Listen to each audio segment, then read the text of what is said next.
ketika kita ngelewatin jalan rusak, jalan berlubang, polisi tidur, suspensinya maknyus.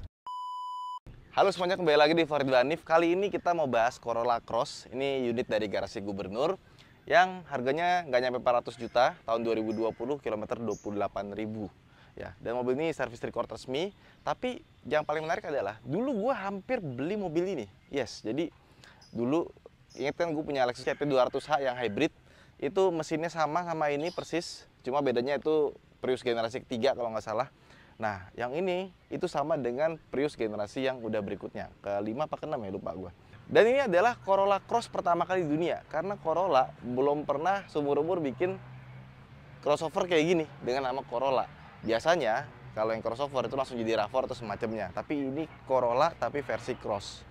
Kalau dibilang sama nggak sih sama Corolla yang dijual yang bentuk kayak gini? Nggak ada samanya sama sekali. Dari luar itu depan, belakang, samping, belakang itu semuanya berbeda. Tapi interior itu bisa dibilang plek-ketiplek karena mirip banget, cuma fitur-fiturnya beda.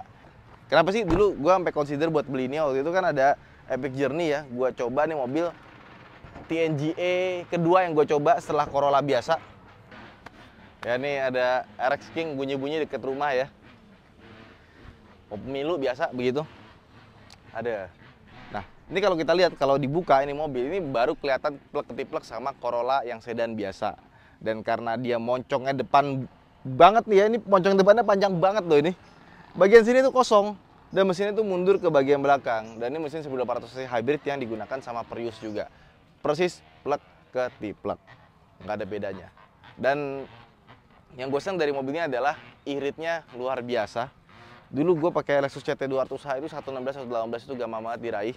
Mobil ini untuk dalam kota gue nggak tahu seirit apa, tapi yang pastinya lebih irit dari Lexus CT200H kemarin karena ya itu kan udah mobil lama ya. Ini Prius generasi terbaru, basicnya harusnya dia pasti lebih irit lagi. Dan kemarin gue bawa dari Klaten Salatiga balik lagi ke Klaten 1:28.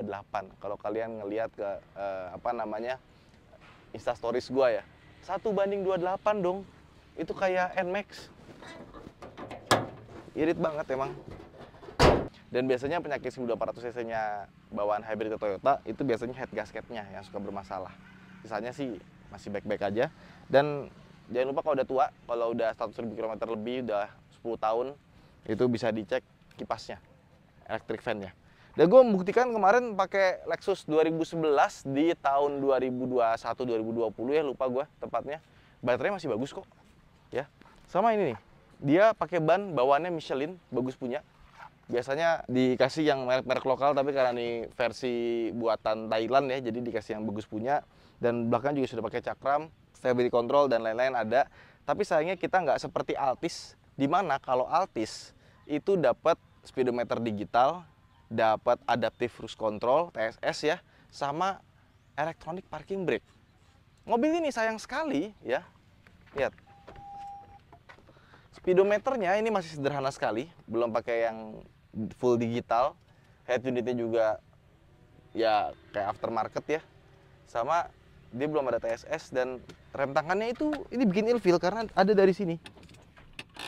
Kayak mobil zaman dulu, kayak kita bawa Serena tahun 2000-an gitu. Kalau mau rem tangan dari sini. Kenapa nggak dibikin rem tangan biasa aja sini? Karena gua ngerti sih dia pengen mempertahankan cup holder ya, biar ada cup holdernya, jadi tetap dikasih. Iya, sisanya sih ya begitu aja. Nah, cuma pinternya Toyota, gue tahu kalau nambah-nambahin fitur tersebut tuh harganya pasti bisa mahal. Karena ini dibanderol dengan harga yang lebih murah dibandingkan dengan Corolla yang hybrid ya. Dulu yang hybrid ini nggak nyampe 500 juta, meskipun sekarang harganya jadi 600 jutaan, kecil. Karena TNGA nggak mungkin murah. TNGA itu sasis yang bagus dan mahal. Makanya ketika gue kemarin nyoba, gue langsung pengen, karena emang dipakai buat nyetir, kenyamanannya seenak itu. Nah, Toyota tuh ngasih beberapa kelebihan fitur yang tetap sebenarnya hal-hal yang negatifnya itu masih ada. Cuma kita dihibur dikit lah. Karena kita dikasih electric seat, ada sunroof di atasnya, airbags juga tetap ada 6, sama AC-nya sudah dual zone. Dan di belakang kalau kita buka, dia dikasih power back door.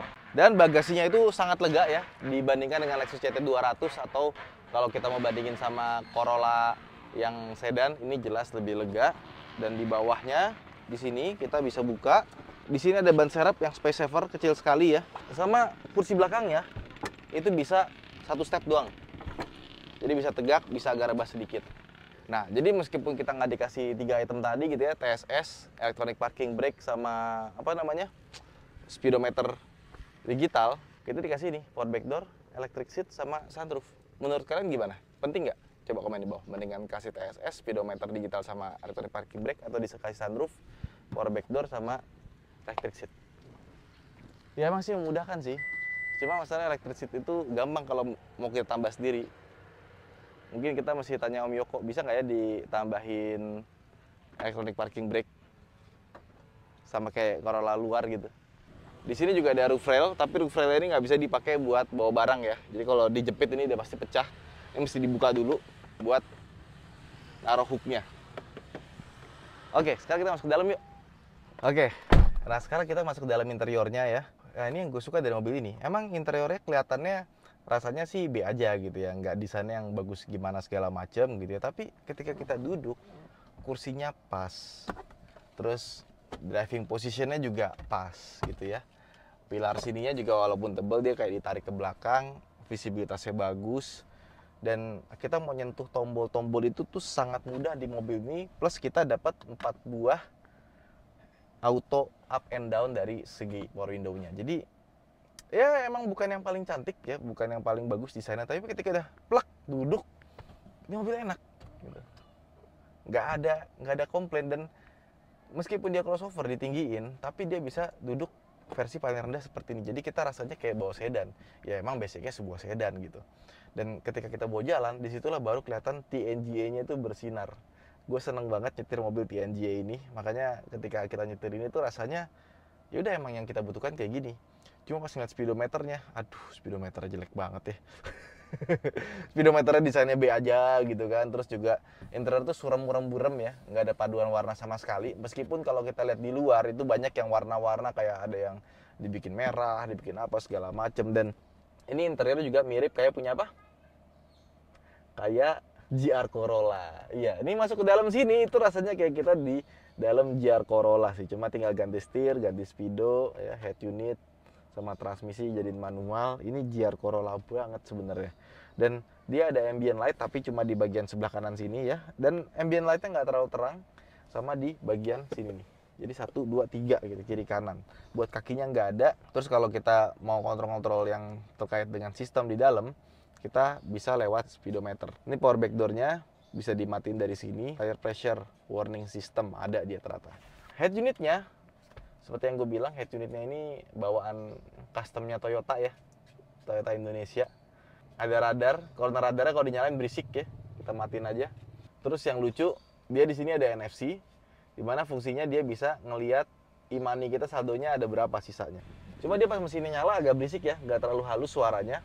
Terus ke bagian atas sini, kalau kita buka, ada lampu sama kacanya sebelah kanan, sebelah kiri juga ada ya, jadi terasa mewah.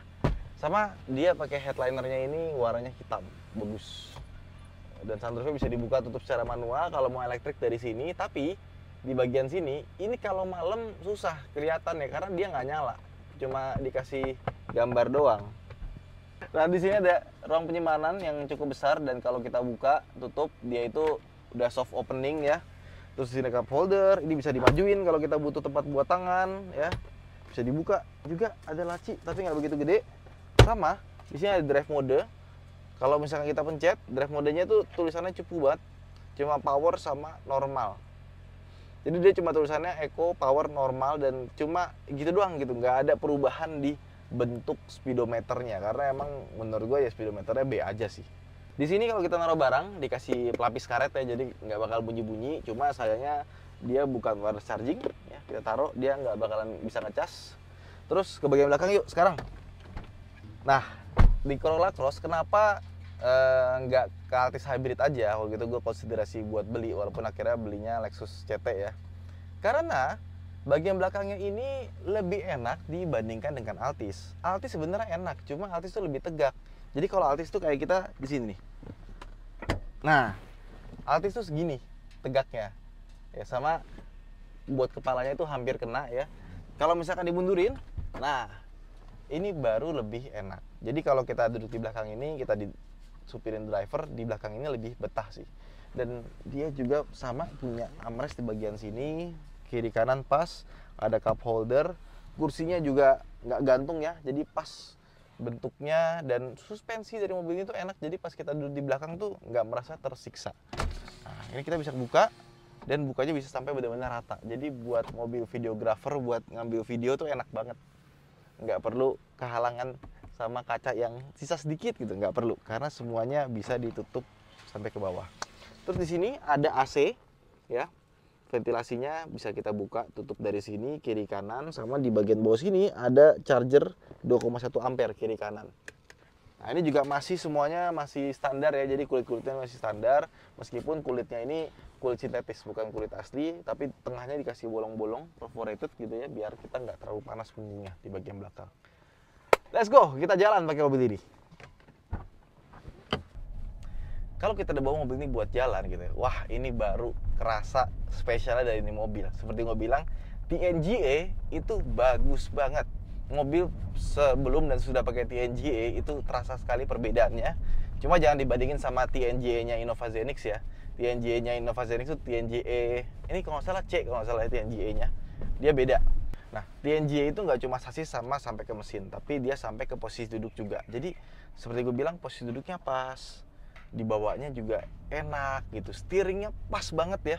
Ini steering feel-nya, even dibanding Civic, gue lebih seneng ini ya, Civic Turbo ya, steering feel-nya.